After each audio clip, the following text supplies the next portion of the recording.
नमस्कार दोस्तों, एक नई लर्निंग के साथ हाजिर हूँ और आज की लर्निंग में हम लोग कुछ नई स्टॉक की बिल्कुल ही चर्चा नहीं करेंगे। एक रिवीजन पार्ट करने वाले हैं और इस कंपनी पे हमने बहुत पहले स्टडी किया था। शायद टाइम फ्रेम की बात करूँ तो 5 महीने पहले स्टडी किया था। आप सबने देखा भी होगा। उस टाइम पे थोड़ा-सा कम भी होता, कोई बात नहीं। लेकिन हमने कुछ एक्सपेक्टेशन के साथ इसको स्टडी किया था और जानने की कोशिश किया था, जो कंपनी कहती है, जो हम क्या कहते हैं? कहते हैं जो trust and trust map my India. क्या है? मैप माई इंडिया की बात कहती है serving industries leading across in the big tech, जहाँ पे कॉर्पोरेट ऑटोमोटिव एवं गवर्नमेंट अथॉरिटी के साथ कामकाज करती है और इन सभी जो बड़े क्लाइंट लिस्ट की बात करती है, उसको इंडिया की मैप प्रोवाइड करती है। ऐसी डेटा की बात कहती है ना, जहाँ पे मैकडोनल्ड की बात करूँ, एचडीएफसी की बात करूँ, उबर की बात करूँ, फेसबुक की बात करूँ, एयरटेल की बात करूँ, फोन पे की बात करूँ, ये सभी कंपनियों को एक सर्विस प्रोवाइड देती है। किससे किस तरह की? मैप्स मैप्स वाली सर्विस देती है। यहाँ पे देखा जा सकता है कि मैप्स का इनका कारोबार रहा। मैप्स पे ही कंपनी कामकाज करती है और इनमें सॉल्यूशन की बात करूँ तो एंटरप्राइजेज को लेकर के, ऑटोमोबाइल्स, गवर्नमेंट को लेकर के अलग-अलग कंपनियाँ इनके पास अवेलेबल, अलग-अलग टेक्स के साथ इनका कामकाज करती हैं। ड्रोन टेक की बात करें भी, पैसेज की बात करें, टू व्हीलर मोबिलिटीज़ को लेकर देखा जाए। आखिर मार्केट की तरह मैं क्यों मूव कर रहा हूँ, उसके पीछे एक एक मोटिव्स है। मोटिव है, जब हमने स्टडी किया था उस टाइम पे इसकी प्राइस, उस टाइम पे मैंने कहा था कि इसमें कुछ बल्क पोजीशन क्रिएट किया था, बाद में इसमें बिकवाली का प्रेशर हुआ था और यही टाइम फ्रेम था जब हमने शायद 26 या 27 जून को हमने स्टडी किया था। कंपनी का बेसिकली नाम आता है सीई इन्फो सिस्टम लिमिटेड, जो आईटी सेक्टर की कंपनियां हैं। मैप्स माई इंडिया इनकी ब्रांड्स हैं और इसमें देखा गया कि इसके बाद मार्केट ने एक नई रेजिस्टेंस क्रिएट किया।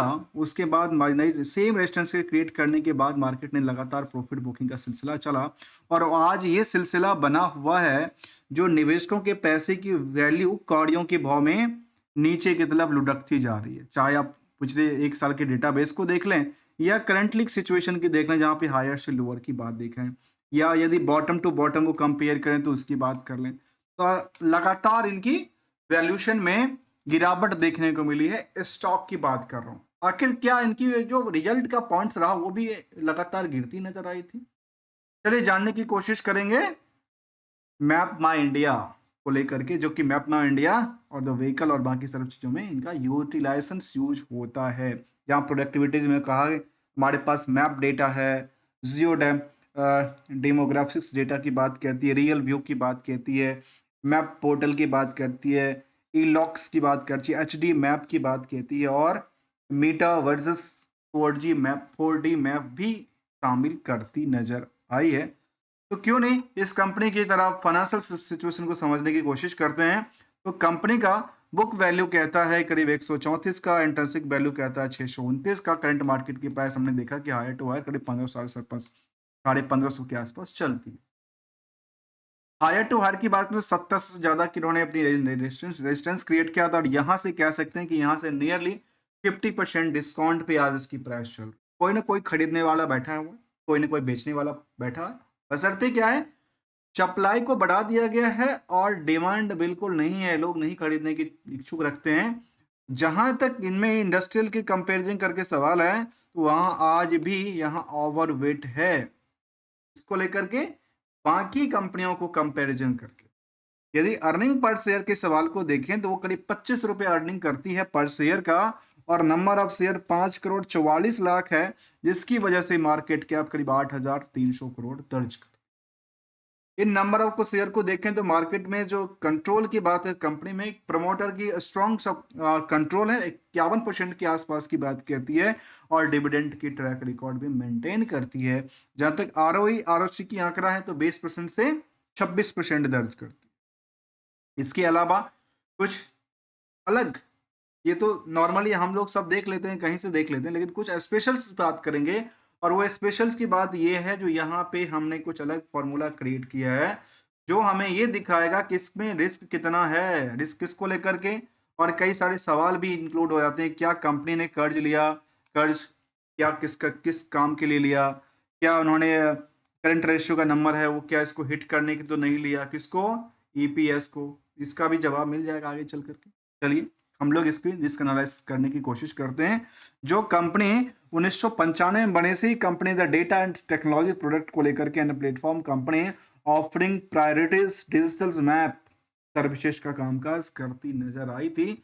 और यहाँ पे हमने कहा कि क्लाइंट लिस्ट इनकी बस बड़ी बड़ी बात कहती है, बड़ी क्लाइंट से काफी ज्यादा पैसे भी आते होंगे, तो फिर इनका स्टॉक मार्केट की सिचुएशन में ऐसा डिमांड घटती क्यों नजर आती है, जहाँ टीबीएस और एयरटेल को इन्होंने सर्विस प्रोवाइड कर। तो इनकी रिजल्ट की पॉइंट ऑफ व्यू से हम जानने की कोशिश करें तो शायद निकल के आती है जो कंपनी के पास जो रिजल्ट था उसमें कोई कमी नहीं था, लगातार बेटर करती नजर आई और सस्टेन कर रही है अपने कारोबार को लेकर।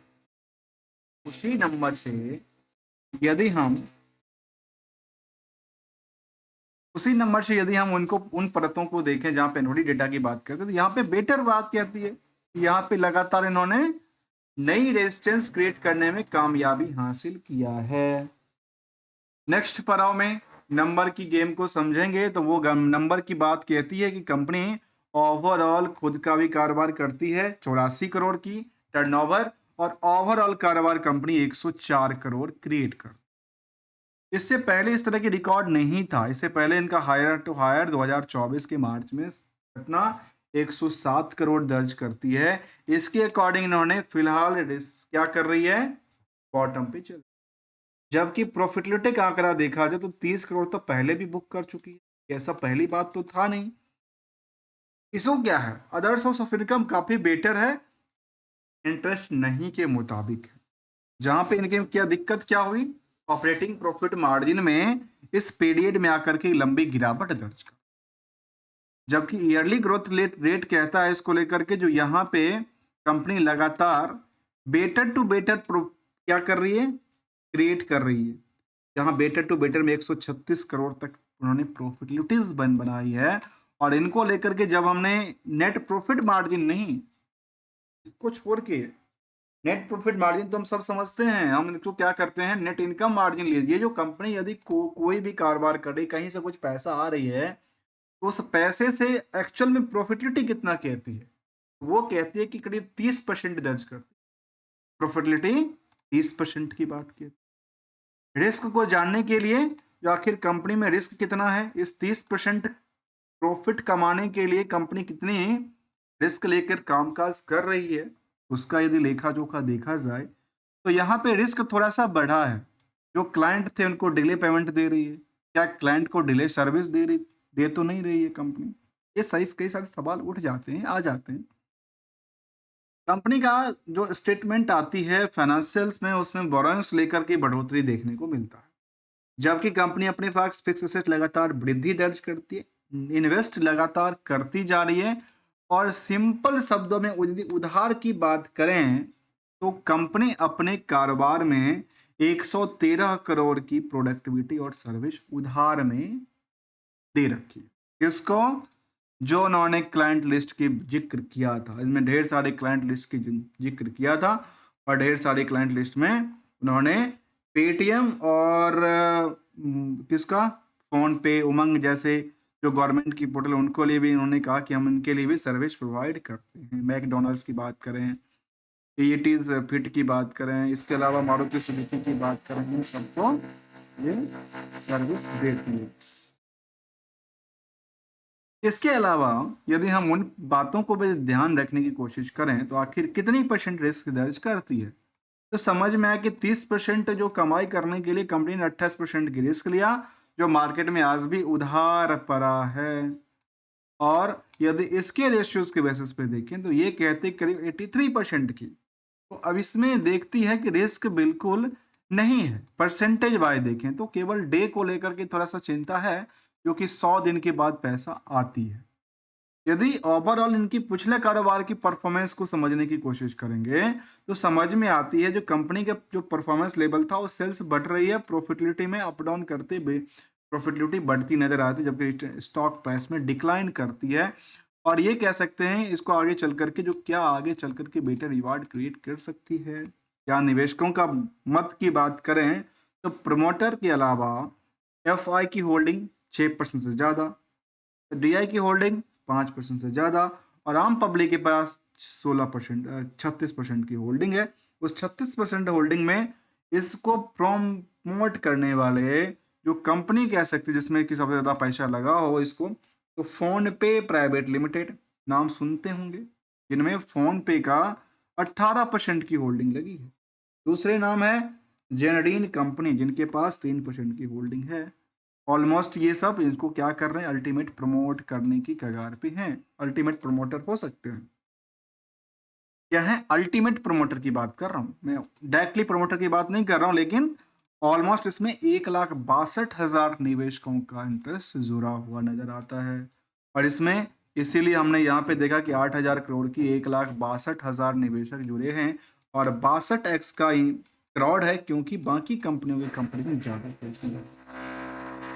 यदि हम कुछ और पहलू की तरफ देखें तो पीयर्स के अकॉर्डिंग कहती है ओकराविक फिन, पीबी फिनटेक, कोफॉस, टाटा एलेक्सिस और कैपिट जैसी कंपनी भी शामिल है, और यहाँ इन कंपनियों के लिस्ट में भी इनका नाम शामिल है। तो वहाँ कहती है कि इनके कई कुछ कंपनियों से बेटर इन्होंने के पास इंटरेस्ट है, कई कंपनियों से कम इंटरेस्ट की बात कहती है, लेकिन मोस्टली यहाँ पे बेटर इन्होंने दर्ज करती नजर आती है। एक कंपनी तो लाजवाब है भाई, समझ में नहीं आता यहाँ पे निवेशकों का इंटरेस्ट को जानिए। अर्निंग पर शेयर के बेसिस पे 510x का भीड़ है। यदि 1 रुपये कोई अर्निंग करता है तो 500 लोग वहां पे खड़े पड़े हैं खरीदने को लेकर के, 510 लोग खड़े थे।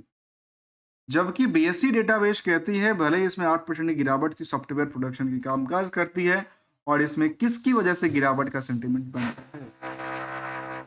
यदि उनको देखें तो फिलहाल यहाँ पे कंपनी सेंटीमेंट ये भी दर्ज करती है, जो कंपनी ने रिसेंटली कुछ प्रेस रिलीज के थ्रू एक्विजिशन की बात उन्होंने कही थी, और उन्होंने कही है जो हम कुछ कंपनी को कहती है मैप, जो कि है कंपनी जो कि मैप प्लस की बात कहती है, और कहती है कंपनी जो रिफ्लेंस to the company under the regulation, जो कि रेगुलेशन की बात कहती है, board consider the approval of the make the investment, और इन्वेस्टमेंट करने वाली है कंपनी 3 करोड़, यही डेटा की बात करते हैं ना, तब 3 करोड़ रुपीज इन्होंने इन्वेस्टमेंट करने की बात रखी है।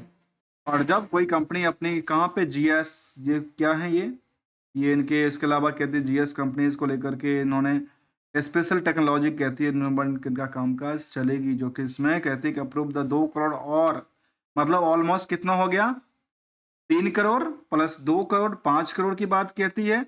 और 5 करोड़ के अलावा उन्होंने कहती है जो इनका कुछ और पार्ट की बात, तो 5 करोड़ का इन्वेस्टमेंट की पार्ट इनके पास रखा बात कहती है। और इन्होंने क्या क्या एक्विजिशंस करती हुई नजर आई है 3 करोड़ फंड दे करके, और इसमें 2 करोड़ की बात रखी है, जिनमें काफ़ी सारा होल्डिंग उन्होंने बढ़ाई है। तो फिर मार्केट में टेंटेटिव क्या होती है, और इसका मार्केट एनालिसिस क्या कहती है, जो इनके लिए काफ़ी सारी बातें तो हित में शामिल है। तो फिर मार्केट में गिरावट क्यों चल रहा था, गिरावट के पीछे वजह क्या है, क्या इसको केवल यहाँ पे देखिए सेंटिमेंट क्या कहती है, कोई वॉल्यूम आती है, बिल्कुल ही वॉल्यूम साइलेंट बैठी है, जैसे यहाँ पे साइलेंट बैठी थी। मार्केट एक ही बार में आई, फिर रफ्तार से आई, तूफान के साथ लेके आई, और मार्केट इसी रफ्तार से गिरती जा रही है, bottom to bottom bottom to. जब इन्होंने एक सपोर्ट लेवल लिया तो मार्केट वहां से नई पहल क्रिएट कर पाएगी विदाउट किसी रिकमेंडेशन और एडवाइजरी को लेकर के। सिंगल सी गोल्डन रूल है दोस्तों, और वो ये कहता है कि मार्केट में यहाँ पे जब डिमांड बनी थी ना, तब भी कोई डिमांड के पीछे अपनी शेयर को पार्सली बुकिंग कर रही थी, और ये ट्रेंडिंग प्रॉफिट बुकिंग चल रही थी। आखिर जब ट्रेंडिंग प्रॉफिट बुकिंग चल रही थी तो कोई खरीदार भी बैठा था जो इसको उस रेट में ले रहा था, और आज उनके लिए चिंता की खबर बन जाती है कि ये हम तो लिए थे लेकिन हमारा तो नुकसान दर्ज कर। इसके लिए भी रूल है, यदि ट्रेंडिंग कहता है यहाँ पे आप लगातार अपनी फंड को हेज करते जा रहे हैं सेम डायरेक्शन में, तो वो गलत है, और गलत है क्योंकि ये कि आप उसमें उबर नहीं पाएंगे। इसके लिए कहता है एसएल का यूज करना पड़ेगा, इसलिए हमेशा एक टारगेट के साथ एसएल भी दिया जाता है, और इसमें बुक प्रॉफिट को बुकिंग करने की आदत भी डालनी पड़ेगी। यदि 2 रुपये 1 रुपये भी बनता है तो हमारे यहाँ एक कहावत भी है, जो भाव ही भगवान है, और भाव यदि मिल जाए तो बेटर रिजल्ट और बेटर साबित हो सकता है। हमने इसको जानने की कोशिश किया कंपनी मैप माई इंडिया कंपनी को लेकर के, जो कहते हैं कि हमारे पास ढेर सारे क्लाइंट्स हैं, बड़ी बड़ी बातें हैं, और हमने इसको समझते हुए जानने की कोशिश किया। मिलेंगे कुछ नई स्टडी के साथ, तब तक के लिए थैंक्स फॉर द ज्वाइनिंग।